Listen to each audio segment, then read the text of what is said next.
नमस्कार दोस्तों, आप सभी का स्वागत है। आपके अपने YouTube चैनल मानव जीवन में दोस्तों लाइफ में सभी आगे बढ़ना चाहते हैं और लाइफ में आगे बढ़ने के लिए हमें रोज ही कुछ नया सीखना चाहिए और आगे बढ़ना चाहिए। तो चलिए आज की प्रस्तुति शुरू करते हैं। आज की शिव महापुराण की इस पावन कथा को ध्यान से सुनो, कान खोलकर सुनो महाराज। आज जो मैं तुम सबको बताने जा रहा हूं वह कोई सामान्य कथा नहीं है। 22 अगस्त शुक्रवार भाद्रपद मास की श्राद्ध अमावस्या आ रही है और यह अमावस्या कोई साधारण अमावस्या नहीं है, बल्कि यह वह दिन है जब पूरे माह में केवल एक ही बार भगवान शिव और माता लक्ष्मी को प्रसन्न करने का सुअवसर मिलता है। हर मास में अनेक तिथियां आती हैं, प्रतिपदा, द्वितीया, एकादशी, पूर्णिमा, परंतु अमावस्या वह तिथि है जब संपूर्ण ब्रह्मांड की नकारात्मक शक्तियां दब जाती हैं और केवल शिव कृपा प्राप्त करने का मार्ग खुलता है। इसलिए शिव महापुराण में कहा गया है, अमावस्या पर किया गया छोटा सा कार्य अन्य दिनों के बड़े यज्ञ और अनुष्ठान से भी अधिक फलदायी होता है। कई सारे लोग प्रश्न करते हैं कि महाराज जी यहाँ अमावस्या इतनी विशेष क्यों है? तो देखिए भाइयों और बहनों, भाद्रपद मास की यह श्राद्ध अमावस्या इसलिए और भी महत्वपूर्ण है क्योंकि यह पितरों को तृप्त करने वाली तिथि है। यह शिव कृपा प्राप्त करने का अद्वितीय अवसर है और सबसे बड़ा कारण इस दिन मात्र 11 चावल के दाने और 2 दीपक का उपाय जीवन का अंधकार मिटाकर भाग्य का दीपक प्रज्वलित कर देता है। अगर आपके जीवन में धन आता है पर टिकता नहीं, घर में कलह, अशांति, रोग, कर्ज से मुक्ति नहीं, लक्ष्मी जी का स्थायी वास नहीं है या फिर मनोकामना अधूरी रह गई है, तो महाराज 22 अगस्त की इस अमावस्या पर 11 चावल के दाने और 2 दीपक का यह उपाय करना ही करना है। जैसे कि हम आपको यह उपाय को करने के लिए कहते हैं तो बहुत सारी मेरी माता प्रश्न करती हैं कि महाराज जी 11 चावल के जाने से आखिर क्या? तो देखिए, जो चावल के दाने हैं यह आपकी हर कार्य में आने वाली रुकावट को समाप्त करता है, आपकी हर कार्य में वृद्धि करता है। जैसे कि व्यापार ढंग से नहीं चल रहा है, घर में परेशानियां चलती है, तो आप यदि इस 11 चावल के दाने वाले उपाय को करेंगे तो आपके लिए बहुत ही लाभदायक होगा। और जो 2 दीपा के महाराज, ये आपके घर में माता लक्ष्मी जी का स्थायी वास करता है, यानी कि आप यदि यह 2 दीपक के वाले उपाय को भी करोगे तो आपके जीवन में बहुत सारे बदलाव होंगे। इसलिए 11 चावल के दाने और 2 दीपक यदि आप कर्म तो आपको फल अवश्य मिलेगा। लेकिन फल क्या मिलेगा? यदि आप इस उपाय को कर रहे हो तो आपको किस किस फल की प्राप्ति होगी यह भी सुन लो महाराज। अगर इस अमावस्या पर आपने मात्र 11 चावल के दाने और 2 दीपक का यह उपाय कर लिया तो देखिए क्या होगा। घर में स्थायी लक्ष्मी वास होगा, कभी दरिद्रता, तंगी, धन की कमी नहीं आएगी, कारोबार, नौकरी, व्यवसाय में उन्नति होगी, कर्ज और आर्थिक संकट स्वतः मिटेंगे।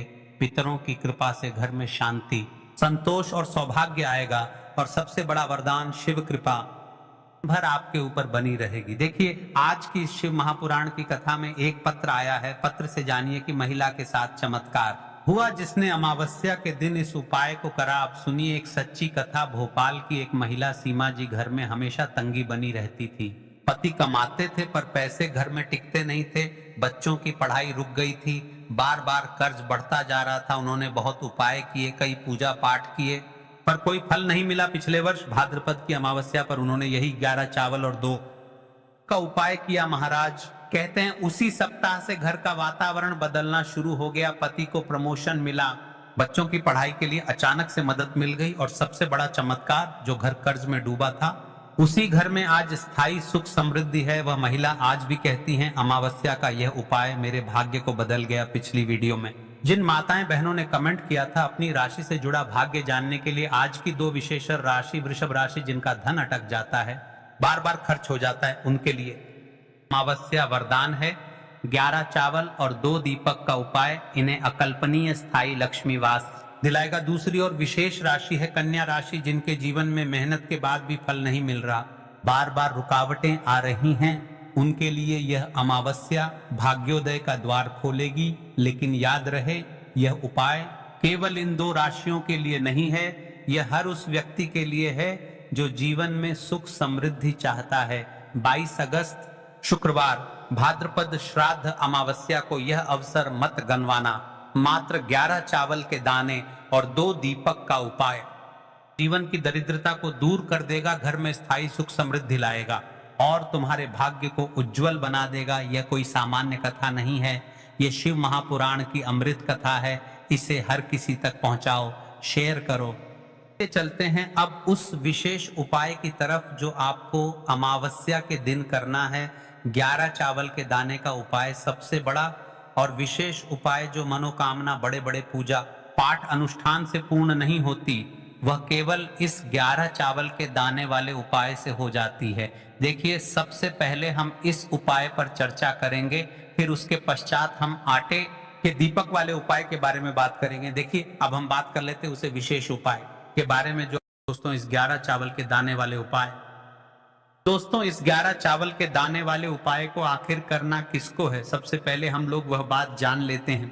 तो देखो, घर की जो बड़ी माताएं बहनें होती हैं, उन माताओं बहनों में से कोई भी एक बड़ी माता बहन इस वाले उपाय को कर सकती है। और दोस्तों, अगर आप चाहें तो अपने घर में से सभी सदस्यों को भी इस उपाय को करवा सकते हैं। अगर किसी व्यक्ति की खुद की कोई मनोकामना है, खुद की कोई दुख और परेशानी है जो कि वह अपने लिए ही करना चाहता है, इस वाले उपाय को तो वह खुद अपने लिए भी कर सकता है। मतलब यह है कि कोई चाहता है कि मेरे जीवन में यह परेशानी चल रही है, यदि मैं इस 11 चावल के दाने वाले उपाय को करूंगा तो मेरा त्रिकालदर्शी, मेरा कैलाश अविनाशी, मेरे भोले बाबा मेरे जीवन से इस समस्या को समाप्त कर देंगे। तो आप यदि अपने लिए इस उपाय को कर रहे हैं तो आपको शिव मंदिर अकेले ही जाना है। और बाकी अगर कोई घर में से ऐसा है जो कि अपने पूरे घर परिवार की सुख और शांति के लिए यह वाला उपाय करना चाहता है, तो भाई वह भी कर सकता है, उसमें भी कोई दिक्कत वाली बात नहीं है। कहने का मतलब यह है, उपाय को हर एक सदस्य भी कर सकता है और पूरे घर परिवार के सदस्य के लिए घर की बड़ी माताओं बहनों में से कोई एक माता बहन भी कर सकती है। माताएं बहनें अगर घर में उपस्थित ना हो या वो ये वाला उपाय ना कर पा रही हो, तो फिर घर का कोई बड़ा सदस्य भी इस 11 चावल के दाने वाले उपाय को कर सकता है, चाहे फिर वह पुरुष ही क्यों ना हो, उसमें कोई भी दिक्कत वाली बात नहीं है। देखिए, कई सारे लोग कमेंट करते हैं कि महाराज जी उपाय बहुत लंबा बताते हैं, बहुत देर तक टांग खींचते हैं। तो देखिए, उपाय कोई नहीं होते हैं और विशेषकर शिव जी के लिए किए जाने वाले उपाय आपके जीवन में जो भी समस्या चल रही है, वह समस्या तो कुल मिलाकर आपका पूरा दिन बर्बाद कर रही है। तो हमारी इस 18 मिनट की वीडियो से आखिर होगा क्या, इसलिए वीडियो को अंतिम तक देखें। उपाय को करते समय किसी भी प्रकार की गलती ना करें, इसलिए हम आपको भले ही थोड़ी देर से बताते हैं, लेकिन उपाय अच्छे तरीके से बताते हैं। अब दोस्तों, इस 11 चावल के दाने वाले उपाय को हमें करना कहां पर है, हमें इसे शिव जी के मंदिर में जाकर करना है। सारे लोग प्रश्न करते हैं, हर एक उपाय को करते समय क्या हम इस उपाय को घर पर कर सकते हैं? तो इस वाले उपाय को आप घर पर नहीं कर सकते हो। इस वाले उपाय को करने के लिए आपको शिव जी के मंदिर ही जाना पड़ेगा। उसके बाद में दोस्तों, जो अगला प्रश्न निकल कर आता है वह ये आता है इस उपाय को लेकर कि आखिर इस उपाय को हमें किस समय करना है, सुबह के समय करना है कि शाम के समय करना है। तो देखो, इस वाले उपाय को आप लोग सुबह के समय भी कर सकते हो और शाम समय प्रदोष काल में भी कर सकते हो। अब अगर आप पूछो कि भाई साहब सबसे उत्तम समय कौन सा रहेगा इस 11 चावल के दाने वाले उपाय को करने का, तो हम आपसे बस यही कहेंगे कि इस उपाय को आप सुबह के समय करेंगे तो ज्यादा बेहतर होगा। बाकी अगर प्रदोष काल शाम के समय भी करेंगे तो भी अच्छा होगा, उसमें कोई भी दिक्कत वाली बात नहीं है। देखिए महाराज, एक विशेष बात, यदि आप इस 11 चावल के दाने वाले उपाय को कर रहे हैं तो बन सके तो महाराज एक दीपक अवश्य लेकर जाए, क्योंकि हम उपाय करने के बाद दीपक प्रज्वलित करेंगे, उसे दीपक से शिव को रोशनी मिलेगी और हमारे जीवन में चल रहा अंधकार समाप्त होगा। इसलिए आटे का दीपक हो सके तो आटे का, और मिट्टी का दीपक हो तो मिट्टी का, लेकिन हाँ, उसमें हमें गोल बत्ती का प्रयोग करना है, ठीक है। तो अब दोस्तों, जो अगली सबसे बड़ी और महत्वपूर्ण बात आती है वह ये आती है कि सुबह अगर हम उपाय को करेंगे तो हमें कितने बजे से लेकर कितने बजे तक के बीच में करना है, और शाम के समय प्रदोष काल में करेंगे तो हमें कितने बजे से लेकर कितने बजे के बीच में करना है। तो देखो, सुबह जल्दी हो सके आप उपाय को करने की कोशिश करना। बाकी अगर किसी कारणवश लेट भी हो जाओ, थोड़ी देर भी हो जाए, तो 10 या 11 बजे तक भी आप उपाय कर लेना, पर 12 बजे से ज्यादा देरी ना हो, ठीक है, इस बात का ध्यान रखना। उसके बाद में दोस्तों, अगर शाम के समय प्रदोष काल की बात करें, प्रदोष काल का जो समय है होता है वह शाम के 6 बजे से शुरू हो जाता है। मतलब शाम के 6 बजे से लेकर 7 बजे के बीच का जो समय होता है, यह समय प्रदोष काल का समय होता है।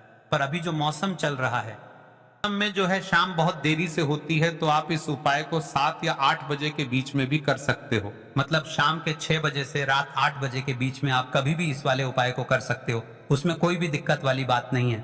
देखिए, अमावस्या का दिन है, तो हो सके तो इस उपाय को सुबह के समय करना उत्तम रहेगा। बाकी प्रदोष काल के समय भी कर सकते हैं। अब सबसे बड़ी और विशेष बात कही, सारे लोग प्रश्न करेंगे कि महाराज जी हमें चावल के दाने कहाँ से लेना है।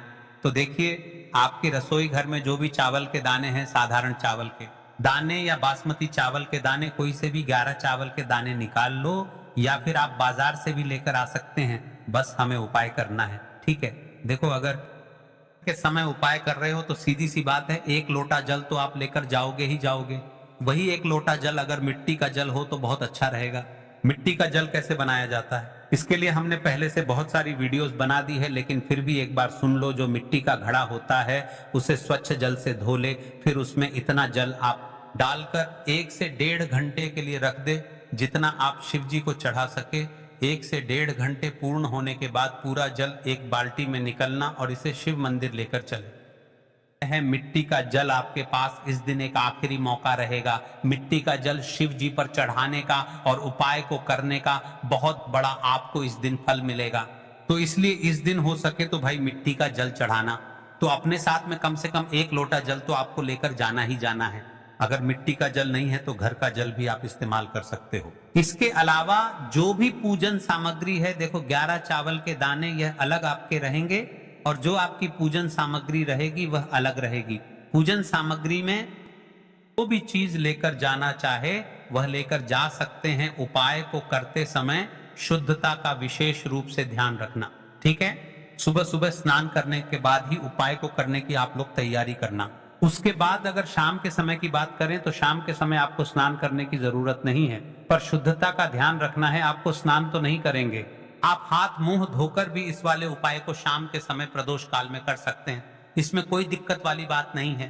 तो आप अपने उपाय की पूरी सामग्री तैयार करके देखिए महाराज, ये जो 11 चावल के दाने वाले उपाय को आप करोगे, इसके साथ में आपको 2 दीपक आटे के उसे उपाय को भी करना है। तो देखिए महाराज, जैसे ही आपकी 11 चावल के दाने वाले उपाय की सारी सामग्री तैयार हो जाती है, उसके पश्चात आपको इस 2 दीपक वाले उपाय को भी करना है। तो हमें इसकी भी सामग्री तैयार करनी है। तो देखिए, आपको अच्छा शुद्ध आटा मूड़ लेना है, और देखिए आपको उसे आटे में हल्दी का प्रयोग नहीं करना है और ना ही नमक का प्रयोग कर रहा है। अब आपको 2 दीपक बना लेने, और जैसे ही 2 दीपक बन जाते हैं वैसे ही आपको 2 लंबी हुई की बत्ती लेना है। अब महाराज, आपको उन दीपक में 1-1 चम्मच मीठा तेल डाल देना है। यानी कि सबसे पहले हमें दीपक प्रज्वलित करना है, और दीपक इतनी देर तक चलने चाहिए जितनी देर में हमारा उपाय पूर्ण हो जाए। या तो आप दीपक को भर लो, या फिर कम से कम 2 से 3 चम्मच मीठा तेल अवश्य डालो। अब देखिए, आपको शिव मंदिर पहुंचना है और सबसे पहले आपको उपाय नहीं करना है। कई सारी मेरी माताएं बहनें रहती हैं, वह शिव मंदिर पहुंचकर उपाय को प्रारंभ कर देती हैं। आपको शिव जी को यह नहीं दर्शाना है कि आप शिव मंदिर आए हो अपने फायदे के लिए। आपको सबसे पहले शिव जी को प्रणाम करना है, फिर आपको उपाय करने। तो आपको सबसे पहले तो दीपक प्रज्वलित करना है। देखिए, 1 दीपक आपको शिव मंदिर की चौखट पर प्रज्वलित करके रखना है, और 1 दीपक अपने घर के मुख्य द्वार पर। तो आपको वहां पर 1 दीपक को ही जलाना है। सबसे पहले तो आपको उसे 1 दीपक को प्रज्वलित कर देना है, और इस दीपक से आरती विधि कर लेनी है और शिवलिंग के पास में ही रखना है। पश्चात आपको इस 11 चावल के दाने वाले उपाय को करना है। आपका यह 11 चावल के जाने वाला उपाय पूर्ण हो जाता है, फिर आपको उसे दीपक को शिव मंदिर की चौखट पर रख देना है। ठीक है महाराज, और दीपक प्रज्वलित करते समय अपनी समस्या मन ही मन में दोहराना है। अब देखिए, अब जान लेते हैं उसे 11 चावल के दाने वाले उपाय के बारे में। तो देखिए महाराज, सबसे पहले तो 1 लोटा जल ही चढ़ेगा, उसके बाद में आपकी पूजन सामग्री चढ़ेगी। उसके बाद में अगर दोस्तों शाम के समय अगर आप इस उपाय को कर, तो अपने साथ में कम से कम 1 जो दीपक है गोल बाती का, जो आप अपने साथ में लेकर गए हो, उस दीपक को मंदिर में जाकर अपनी माचिस से जलाना है, और उस दीपक को शिवलिंग के पास में रखना है। ठीक है, दीपक को रखने के बाद ही आप लोगों को अपना ये वाला उपाय शुरू करना है, और दीपक को ज्यादा पास में मत रखना। वैसे भी गर्मी पड़ रही है, भगवान शिव जी को आंच नहीं लगनी चाहिए, है ना। तो भाई, जैसे ही आपकी पूजा अर्चना हो जाती है, शिव जी को प्रसन्न कर लेते हैं। उसके बाद में शिवलिंग के पास में एक ऐसे स्थान पर बैठे जहां पर आपको उपाय करने में कोई दिक्कत ना आए। और जो भी लोग हैं जो सुबह के समय शिव जी की पूजा वंदना करते हैं, उन्हें किसी भी प्रकार की दिक्कत नहीं आनी चाहिए। यानी कि आप उपाय कर रहे हो तो उन्हें दिक्कत नहीं होनी चाहिए। उसके बाद में शिवलिंग के पास ही में आप कहीं पर बैठ जाइए, सामने या आसपास जिस जगह पर आपको बैठना हो वहां पर बैठ जाइए और अपने वह 11 चावल के दाने अपने सामने निकाल कर रख, क्योंकि अब यहाँ पर उपाय को यहाँ पर करने की आपको तैयारी करना है। और इस तरीके से जब आप उपाय करेंगे, पूजन सामग्री करने के बाद, पूजन अर्चना करने के बाद, तो आपको उपाय का फल बहुत जल्दी और बहुत बड़ा होकर मिलेगा। तो अपने 11 चावल के दाने अपने सामने निकाल कर रख, और यह जो उपाय है ये आपकी सीधे हाथ की हथेली से होगा, इसलिए इस बात का भी विशेष रूप से ध्यान रखना है। तो सीधे हाथ की हथेली का प्रयोग करके ही आप लोग अपना इस वाले उपाय को करना। अपने सामने जो भी आपकी इसकी पुड्डियां हैं उसको खोलकर रख लो, या कटोरी है तो भाई उसे अपने सामने रख लो और अपने वह 11 चावल के दाने निकाल लो, ठीक है। उसके बाद में दोस्तों अब आपको क्या करना है कि शिवलिंग आपके सामने होगी, तो आपने वह 11 चावल के दाने एक एक करके आपको शिव जी के शिवलिंग के ऊपर चढ़ाना है। कई सारे लोग प्रश्न करते हैं कि महाराज की सबसे पहले हमें चावल का दाना शिव जी की शिवलिंग पर किस स्थान पर चढ़ाना चाहिए, यानी कौन सा विशेष स्थान है। तो देखिए, भाद्रपद का माह चल रहा है और सबसे प्रथम देवता है भगवान, तो हमें गणेश जी के स्थान पर सबसे पहले चावल का दाना समर्पित करना चाहिए। फिर उसके बाद आरती के जी के स्थान पर, माता अशोक सुंदरी के स्थान पर शिव जी के 5 बेटियों के स्थान पर वासुकी नाग पर, और फिर उसके बाद आप शिवलिंग के किसी भी स्थान पर चढ़ा सकते हैं। और जब आपका यह चावल के दाने पूरी प्रकार से चढ़ जाए तब आपको ओम त्र्यंबकम यजामहे सुगंधिम पुष्टिवर्धनम उर्वरक में वंदना मृत्यु मोक्षिमामृतात्, इस मंत्र का जाप कर लेना है। अब इसके पश्चात आपने जो दीपक लेकर गए हैं उसे दीपक को करें, उसे दीपक से शिव जी की शिवलिंग की आरती विधि करें, शिव जी का ध्यान करें और भगवान से प्रार्थना करते हुए बोले, है मेरे त्रिकालदर्शी, मेरे जीवन में जो भी दुख कष्ट चल रहे हैं उसे समाप्त करें। अपनी समस्या बताते हुए, आपके जीवन में जो भी समस्या चल रही है, फिर चाहे वह धन से रिलेटेड हो या आपके जीवन में रोग कष्ट है या फिर जो भी समस्या है, उसे बोलते हुए इस उपाय को पूरी तरीके से कर लेना है। बस दोस्तों, यहाँ पर यह वाला उपाय पूरा हो जाता है। आज के लिए बस इतना ही इस वीडियो में दी गई जानकारी। अगर आपको अच्छी लगी हो तो प्लीज हमारे चैनल मानव जीवन को सब्सक्राइब करें, लाइक करें और हमारे वीडियो में अंत तक बने रहने के लिए धन्यवाद।